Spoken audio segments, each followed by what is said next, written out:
My dad works in B2B marketing. He came by my school for career day and said he was a big ROAS man. Then he told everyone how much he loved calculating his return on ad spend. My friends still laugh at me to this day.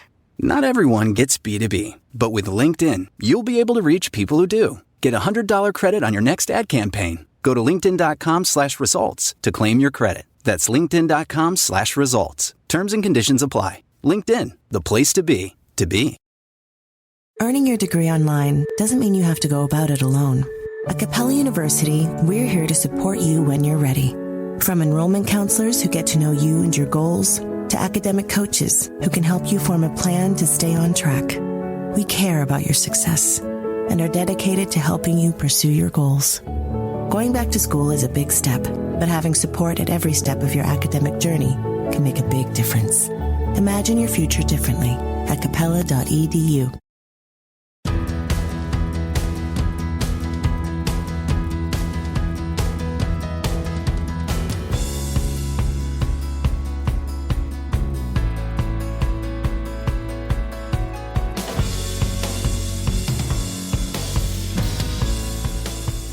Hey, it's Rachel Cooke, your modern mentor. I'm the founder of Lead Above Noise, a firm specializing in activating workplaces, helping leaders end the tug of war between driving results and employee engagement. We do leader boot camps, keynotes, and pulse checks to help you drive both together. So the other day, I was on a train. I was prepping for a meeting, silently, in my head. But a few rows behind me, a woman was on the phone, presumably with her boss. She was in tears, listing the many, many items on her plate, claiming the near impossibility of getting it all done, and she sounded pretty hopeless. Overhearing this, and putting aside briefly my personal feelings about very loud phone calls on otherwise very silent trains, I was having two simultaneous reactions. The first was, I feel you. We have all been there. She's clearly carrying more than she can handle, and she's crying out for help. But the second was kind of, oh, friend, while what you're saying is totally valid, you are not doing yourself or your personal brand any favors in how you're saying it. Which got me thinking about other conversations as well that I think we need to be having, but having more constructively, in ways that do three key things. They transmit our point, they trigger action, and they preserve, even serve, our personal brands. You know, the ways in which we are generally perceived by others at work. So today, I would love to share some of those situations, along with hopefully some helpful suggestions on how to manage these tricky conversations. The first is, I'm overwhelmed and I need some help. So let's stick with our friend on the train. Again, she's overwhelmed and looking for some support or relief. Totally fair. She is anything but alone in that right now. And frankly, I give her credit for saying it out loud, because too many people are just trying to be heroes right now, often at the expense of their own health. And Marvel movies aside, in real life, nobody needs you to be a superhero. But the alternative doesn't have to be crying on a train. And to be clear, I am not criticizing tears at work. Sometimes we're having a really big feeling, and crying is the release we need, and I say let it go. But that is not the case here. What she really needed was help, and there's a better way to ask for it, one that sets you up as a proactive problem solver. Had she asked for my advice, I'd have suggested the following. First, release your emotions. You're obviously overwhelmed and you need to let it out. So have a good cry, but alone or with a colleague or friend, just to clear the air. Then, make a list of all the things you have on your plate right now. And ask yourself a few questions like, which feels most important or essential? Which do I think could be postponed or even simplified? Which of these could benefit from having some collaboration from another team or colleague? And what are the risks, like angry clients, lost revenue, or extra cost, if I make any of those choices? Then call your boss with a focus not on your personal feeling of overwhelm, but on your professional concern for the risks and your specific ask, for a stretched deadline or a partner or whatever you feel like you need. When we focus on the risk and results and we offer a thoughtful plan, I guess we're kind of the hero after all. The next situation is, I want a promotion. Now. A lot of my clients are pretty senior within their organizations. I get to hear their challenges and frustrations. And many of them are industry or even company specific. But some tend to be fairly universal. And one of those universal biggies is some version of this. Our employee engagement survey tells us that every junior person in the organization is unhappy with our career development opportunities. And they believe they deserve promotions, like tomorrow. And I gotta tell you, when I talk to their teams, I tend to hear the same thing. Now, there's a fine line between ambition, which I celebrate at every turn, and entitlement. Because candidly, when you're working hard, you absolutely deserve to feel recognized and celebrated. But that doesn't mean you are owed a promotion right now. But this is something that more and more managers tell me their team members are demanding.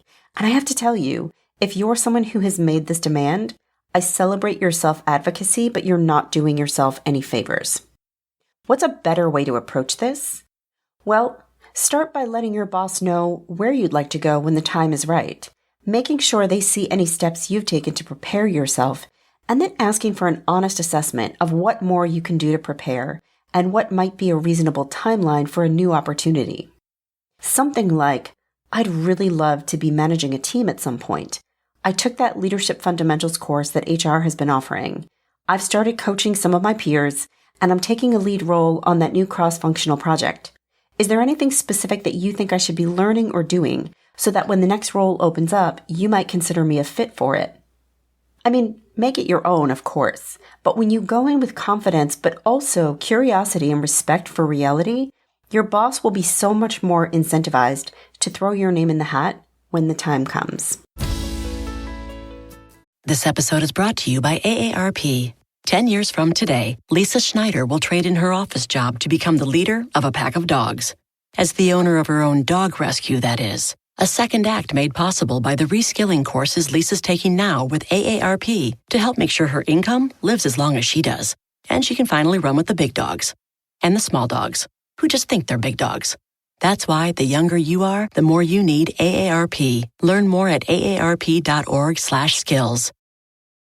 My dad works in B2B marketing. He came by my school for career day and said he was a big ROAS man. Then he told everyone how much he loved calculating his return on ad spend. My friends still laugh at me to this day. Not everyone gets B2B, but with LinkedIn, you'll be able to reach people who do. Get a $100 credit on your next ad campaign. Go to linkedin.com/results to claim your credit. That's linkedin.com/results. Terms and conditions apply. LinkedIn, the place to be, to be. Earning your degree online doesn't mean you have to go about it alone. At Capella University, we're here to support you when you're ready. From enrollment counselors who get to know you and your goals, to academic coaches who can help you form a plan to stay on track. We care about your success and are dedicated to helping you pursue your goals. Going back to school is a big step, but having support at every step of your academic journey can make a big difference. Imagine your future differently at capella.edu. The next one is, I'm here to tattle on someone. Listen, we've all been there. You built the presentation, you're just waiting on the data from finance, and they are not delivering, and you're frustrated. So you go to your boss, understandably, and you vent. You accuse your finance colleague of being disorganized or lazy. You care about company outcomes, and they don't, and whatever else is on your mind. In my experience, though, like 9 times out of 10, finance has their own version of that story, like about how your team always demands data without any warning, and you have no respect for their timelines, and you expect them to jump when you snap. If you come in hot, complaining about how finance is lazy, that kind of makes you look a little lazy. As in, you haven't thought more broadly about what might be causing this to happen on repeat. Instead, when you come in with curiosity and empathy, you show up the bigger person and you solve bigger problems. So instead of venting, next time try, so here's what happened. I said or did XYZ, and they said or did ABC, and here's the poor outcome that followed. Would you help me deconstruct where the breakdown occurred and how we can work through this together and propose solutions? This sets your boss up to have a positive, constructive conversation with their peer leading the finance team, and nobody has pointed a finger. And if it turns out that it's that 1 in 10 situation where the person really is lazy, well, let your boss be the one to say it. You be the one to rise above. The last one is, hey, you're not a great manager. Ugh, this is the dreaded feedback you have to give your boss when that moment arrives. It's awkward and difficult, but it's essential for your sake and theirs. So lean in, but focus on opportunity and constructive suggestions over complaints. Instead of saying, you're micromanaging me and it's crushing my soul, try saying something like, I'd love a chance to run with this and get you an update by Friday, and I promise I'll check in if a question or a problem arises. Or maybe instead of, your feedback feels generic and not useful, try something like, I so appreciate when you take the time to give me feedback. It would be even more valuable if you could focus it on specific actions I might take, just so I'm clear on what you mean by being more strategic or being a thought partner. Even when you're feeling the urge to complain, when you can articulate something actionable, the likelihood your boss will change just rises. Next time you've got something hard you need to say, start with a pause and ask yourself not what you need to unload in the moment, but what change you want to see. And then consider what might be the most effective path to get you there. Join me next week for another great episode. Until then, visit my website at leadabovenoise.com if your workplace could use an activation boost, a boot camp, a keynote, a pulse check, you choose. You can follow Modern Mentor on Apple Podcasts, Spotify, or wherever you listen to podcasts. Find and follow me on LinkedIn. Thanks so much for listening and have a successful week. Modern Mentor is a quick and dirty tips podcast. It's audio engineered by Dan Firabend. Our director of podcasts is Brandon Getchis. Our podcast and advertising operations specialist is Morgan Christensen. Our digital operations specialist is Holly Hutchings. And our marketing and publicity associate is Davina Tomlin.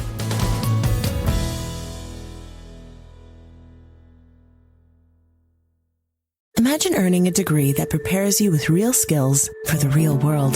Capella University's programs teach skills relevant to your career so you can apply what you learn right away. Learn how Capella can make a difference in your life at capella.edu. With the Wells Fargo Active Cash Credit Card, you can earn unlimited 2% cash rewards on purchases you want and purchases you need. That means you earn on what you want, like trying out that new workout class, and 2% cash rewards on what you need, like a foam roller for your sore muscles. That's the beauty of the Active Cash Credit Card. It's ready when you are, with unlimited 2% cash rewards. The Wells Fargo Active Cash Credit Card. That's real life ready. Terms apply. Learn more at wellsfargo.com/activecash.